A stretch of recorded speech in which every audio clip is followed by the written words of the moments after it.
Hello welcome. இது உங்கள் ஜோஜன் cooking channel. இன்னைக்கு நம்ம பார்க்க போகிற ஹெல்த்தி ரெசிபி பாலக் சப்பாத்தி. நான் பாலக் சப்பாத்திக்கு தேவையான பொருட்களை இப்போ பார்க்கலாம். நான் ஒரு சின்ன கட்டு பாலக் கீரை எடுத்திருக்கேன். இது 1.5 கப் அளவு வரும். அடுத்து 1.5 கப் கோதுமை மாவு எடுத்திருக்கேன். அடுத்து பச்சை மிளகா ஒன்று, சின்ன இஞ்சி துண்டு எடுத்திருக்கேன். உப்பு தேவையான அளவு, ஆயில் 5 டேபிள் ஸ்பூன் எடுத்திருக்கேன். இப்போ நம்ம பாலக் சப்பாத்தி செய்ய ஆரம்பிக்கலாம். நம்ம ஒரு பாத்திரத்தை எடுத்து அதில் நான் இந்த கப் அளவுக்கு 3 கப் தண்ணி எடுத்துக்கிறேன்.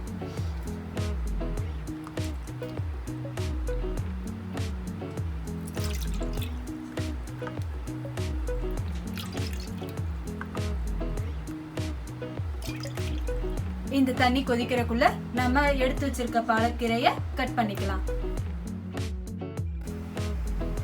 இப்ப நம்ம பாலக்கீரையை கட் பண்ணி கிளீன் பண்ணி வச்சுக்கிட்டோம். அதுக்குள்ள நம்மளுக்கு தண்ணியும் கொதிச்சிருச்சு. இப்ப இந்த கொதிக்கிற தண்ணியில நம்ம எடுத்து வச்சிருக்க பாலக்கீரையை கட் பண்ணி கிளீன் பண்ணி வச்சிருக்க பாலக்கீரையை நம்ம போட போறோம்.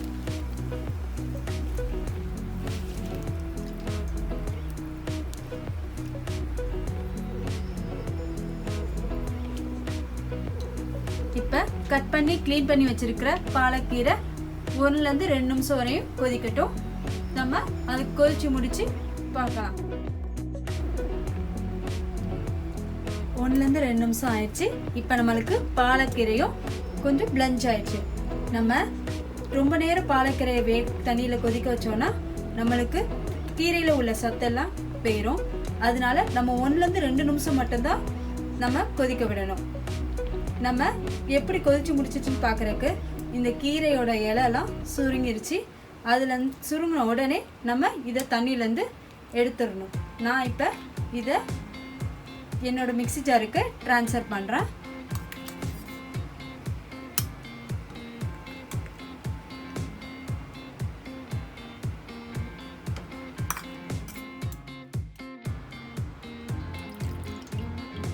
நான் இந்த பிளஞ்ச் பண்ண கீரையை நான் என்னோட மிக்ஸி ஜாரில் ட்ரான்ஸ்ஃபர் பண்ணிட்டேன்.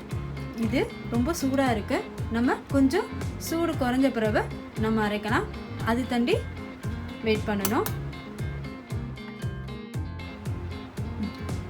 ரொம்ப சூடு இல்லாமல் கொஞ்சம் சூடு குறைஞ்சிருச்சு. நம்ம இந்த கீரையோடு சேர்த்து ஒரு பச்சை மிளகா, ஒரு சின்ன துண்டு இஞ்சி இதை போட்டு அரைக்கணும். நம்மளுக்கு சின்ன பசங்களுக்கு காரம் பிடிக்காதவங்க சொல்கிறவங்களுக்கு எல்லாத்துக்கும் இந்த இஞ்சியும் பச்சை மிளகாயும் எடுத்துட்டு வெறும் கீரையை மட்டும்னாலும் நம்ம அரைக்கலாம். நம்ம இந்த கீரையை அரைச்சிட்டு வந்து பார்க்கலாம். நம்ம இப்போ மிக்சியில் பாலக்கீரை அரைச்சாச்சு. மிக்சியில் பாலக்கீரை சரியாக அரைபடலைன்னு நினைக்கிறவங்க கொஞ்சோண்டு தண்ணி ஊற்றி நல்லா அரைச்சிக்கோங்க. இப்போ அதுக்கப்புறம் நான் ஒரு பவுல் எடுத்து அதில் நான் எடுத்து வச்சிருக்க அளவு 1.5 கப் கோதுமை மாவை இதில் கொட்டுறேன். அதுக்கப்புறம் நான் எடுத்து வச்சிருக்க கோதுமை மாவுக்கு தேவையான உப்பு அதில் சேர்க்குறேன். அதுக்கப்புறம் 2 டேபிள் ஸ்பூன் ஆயிலை நான் இதில் மிக்ஸ் பண்ணுறேன். அதுக்கப்புறம் நான் அரைச்சி வச்சிருக்க பாலக்கீரை பியூரியும் இதில் நான் சேர்த்துக்கிறேன்.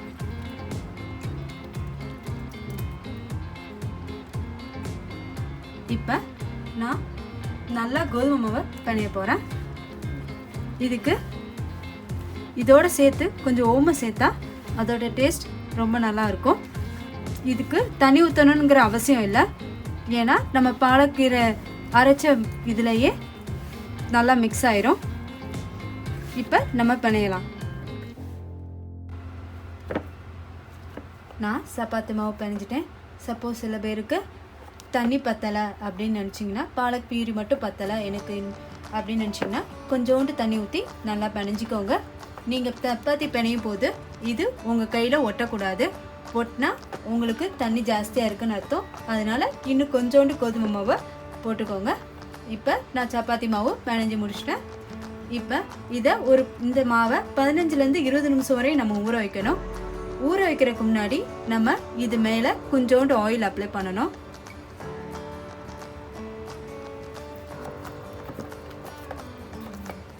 அப்படி ஆயில் அப்ளை பண்ணலன்னா நம்மளுக்கு இந்த மாவு காஞ்சிரும், அப்போ சப்பாத்தி வராது, நம்மளுக்கு நல்லா இருக்காது அவ்வளோ டேஸ்ட்டாக. இப்போ நல்லா எண்ணெய் அப்ளை பண்ணியாச்சு. அதுக்கப்புறம் இதை நம்ம ஒரு காட்டன் துணியோ இல்லைன்னா மூடியை வச்சோ நல்லா மூடிக்கணும். இப்படி நம்ம 15லேருந்து 20 நிமிஷம் வரையும் ஊற வச்சாதான் சப்பாத்தி நல்லா சாஃப்டாக வரும். நம்ம 15 நிமிஷம் கழிச்சு பார்க்கலாம். இப்போ 15 நிமிஷம் ஆயிடுச்சு. நம்ம சப்பாத்தி மாவை பார்த்துடலாம். இப்போ நம்மளுக்கு 15 நிமிஷம் கழிச்சு சப்பாத்தி மாவு நல்லா சாஃப்ட் ஆயிடுச்சு. இப்போ நம்ம இந்த மாவை உருண்டையை திரட்டி தனியாக எடுத்து வைக்க போகிறோம்.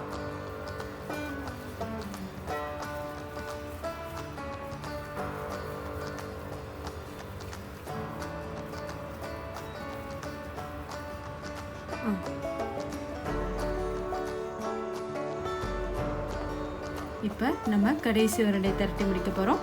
இப்போ கடைசி உருண்டை திரட்டியாச்சு. அடுத்து என்ன பண்ண போகிறோன்னா, நம்ம திரட்டி வச்சுருக்க உருண்டையை நம்ம சப்பாத்தி கல்லை எடுத்து சப்பாத்திக்கு தேய்க்க போகிறோம். நம்ம ரெடி பண்ணி வச்சுருக்க சப்பாத்தி உருண்டையை ஒன்று எடுத்து நம்ம எடுத்து வச்சுருக்க எக்ஸ்ட்ரா கோதுமையில் உருட்டி நம்ம சப்பாத்தி கல்லில் போட்டு நம்ம இப்போ திரட்ட போகிறோம். இப்போ ஸ்டார்ட் பண்ணலாம். நல்லா ரவுண்டாக இப்படி திரட்டிகிட்டு இருக்கணும். நம்ம இந்த உருண்டையை எடுத்து ரவுண்டாக திரட்டியாச்சு.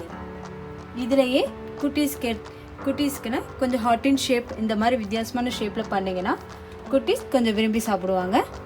நம்ம அடுத்த உருண்டையை எடுத்து திரட்டலாம். நம்ம கடைசி சப்பாத்தி உருண்டையாக திரட்டியாச்சு. நம்ம அதுக்கப்புறம் என்ன பண்ண போகிறோம்னா, அடுப்பில் தோசை டவா வச்சு சூடு பண்ண போகிறோம். நம்ம தோசை டவா சூடுற வரையும் வெயிட் பண்ணலாம். இப்போ தோசைக்கல்லை சூடேறிச்சு. நம்ம உருட்டி வச்சிருக்க சப்பாத்தியை எடுத்து இதில் போடலாம். இப்போ நம்மளுக்கு லைட்டாக வந்தது கொஞ்சம் திருப்பி போட்டுக்கோங்க. இதை கொஞ்சம் ப்ரெஸ் பண்ணி விடுங்க. அப்போ தான் நம்மளுக்கு சப்பாத்தி கொஞ்சம் நல்லா பஃப்னு வரும். சப்பாத்தி இப்போ ஒரு பக்கம் வந்துருச்சு. நம்ம அடுத்த பக்கம் திருப்பி போட போகிறோம். நம்ம அந்த மாதிரி ப்ரெஸ் பண்ணி விட்டனால நம்மளுக்கு சப்பாத்தி இப்போ பஃப்னு வர ஆரம்பிக்குது. பஃப்னு வர இடத்துல லைட்டாக ப்ரெஸ் பண்ணி விடுங்க, அதுவே வர ஆரம்பிச்சிடும்.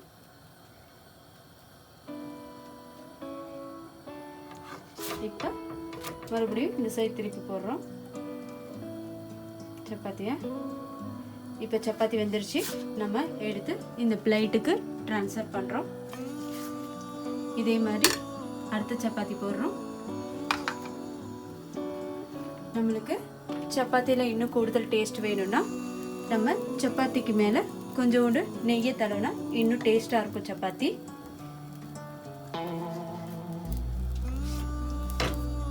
நம்ம இப்படி திருப்பி போட்டு கொஞ்சம் இதை நல்லா ப்ரெஸ் பண்ணி விடணும். அப்போ தான் சப்பாத்தி ஃப்ளஃபின்னு வரும். இந்த டயத்தில் நம்ம கொஞ்சோண்டு நெய் இல்லை எண்ணெய் ஏதாவது ஊற்றுனீங்கன்னா நல்லா சப்பாத்தி நல்லாயிருக்கும், ரொம்ப டேஸ்ட்டாக இருக்கும். நம்மளுக்கு கடைசியான பாலக் சப்பாத்தி, சாஃப்டான பாலக் சப்பாத்தி ரெடி ஆயிடுச்சு. இப்போ நம்ம இதை குழந்தைங்களுக்கு கொடுத்தோன்னா கலரும் வித்தியாசமான கலரை பார்த்து குழந்தைங்க நல்லா விரும்பி சாப்பிடுவாங்க. அவங்களுக்கு ரொம்ப பிடிக்கும். கீரையை சாப்பிடாத குழந்தைங்க கூட இந்த சப்பாத்தியை பார்த்தா ரொம்ப விரும்பி சாப்பிடுவாங்க. கீரையும் சாப்பிட்ட மாதிரி இருக்கும், அவங்களுக்கு நிறைய நியூட்ரிஷன் சேர்ந்த மாதிரி இருக்கும். நம்ம செஞ்ச சுவையான பாலக் சப்பாத்தி தயாராகிடுச்சு. இதுக்கு சைடிஷாக நீங்கள் கேரட் வெள்ளரி பச்சடி ஊறுகாய் இதை சேர்த்து சாப்பிட்டிங்கன்னா ரொம்ப நல்லாயிருக்கும்.